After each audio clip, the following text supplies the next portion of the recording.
The threat of massive disruption to our rail network is hanging over the UK after staff at one of the industry's largest unions voted to strike. They work across Network Rail and 13 different train operators. If it goes ahead, it'll be the biggest action taken since the 1990s. Leyla Hayes joins me now from London's Euston station. Leyla, any idea when these strikes could be? Well, Tessa, there's no date yet, but if these strikes go ahead, it's thought it could happen around mid-June. And of course, that would lead to huge disruption right across the country, with strikes on 13 different train companies and Network Rail, and services, it's thought, could be reduced by around a fifth. Well, we've been talking to passengers here today to see what they think about the prospect of strike action. Yeah, I think they've got the right to, yeah.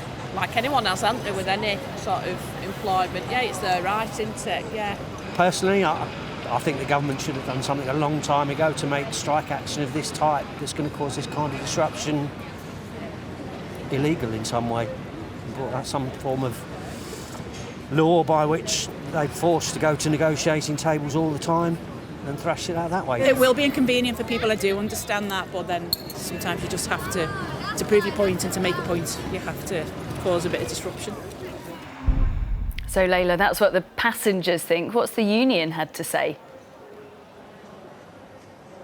Well, members of the RMT union voted overwhelmingly in favour of strike action, and they say there are three key issues at the heart of this dispute: pay, compulsory redundancies and safety concerns, and they believe that the public is right behind them. Well, most commuters are workers too, and they will all be feeling the pinch, and I think it's an indication that everybody is saying that we need increases in wages in this country, and we think the government's got to step in and make a settlement. So we want the industry, the government and all of the unions in the rail industry to sit down together. We haven't called strike action just yet. We want to get people together and see if we can hash a deal out. Well, the government says it's working closely with the union to try and resolve this issue and avoid the strike. But the problem is passenger numbers and revenue are both down because of the pandemic, and that means that jobs could be at risk. But the union says it is determined to do what it can to save them. OK, Leyla, thank you.